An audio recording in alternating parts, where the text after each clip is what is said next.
Les pitchouns, on se retrouve pour un nouveau Mais pourquoi? Et aujourd'hui, on s'intéresse à un monument de la culture française, la Galerie des Glaces du château de Versailles. Et plus précisément, pourquoi il y a une telle galerie au château de Versailles, lieu le plus emblématique du château. La Galerie des Glaces, les enfants, ou la Grande Galerie comme on l'appelle, remplace une vaste terrasse ouverte sur le jardin que l'architecte Louis Levaux avait conçu. Mal commode et surtout exposée aux intempéries, cette terrasse qui séparait l'appartement du roi au nord et celui de la reine au sud est rapidement condamnée. Le successeur de Levaux, Jules Hardouin-Mansart, imagine une solution, les enfants, plus adaptée et remplace la terrasse par une vaste galerie.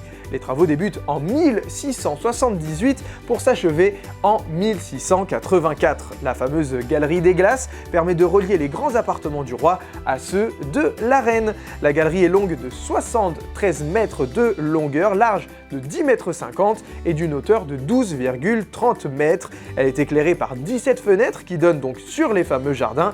En face de ces fenêtres, 17 arcades de miroirs reflètent la lumière. C'est la raison pour laquelle cette grande galerie, comme on l'appelle à l'époque, donc est surnommée Galerie des Glaces. Ces glaces sont d'une dimension exceptionnelle pour l'époque. Elles sont réalisées par une manufacture parisienne qui concurrence les manufactures de Venise. Les glaces donc reflètent la splendeur des fêtes qui étaient données dans la galerie. Elles représentent également le luxe et la royauté et elles montrent également la richesse et la grandeur du royaume de France. Lieu de communication entre donc les grands appartements royaux, la Galerie des Glaces sert de lieu de promenade. Les miroirs reflétant la lumière et également la vue privilégiée sur les jardins donnent un effet de plein air. La galerie est aussi un lieu de passage du souverain quand il se rend chaque matin à la chapelle. De nombreuses personnes viennent le voir. La Galerie des Glaces est le cadre de grandes fêtes de réception de la cour comme des mariages princiers.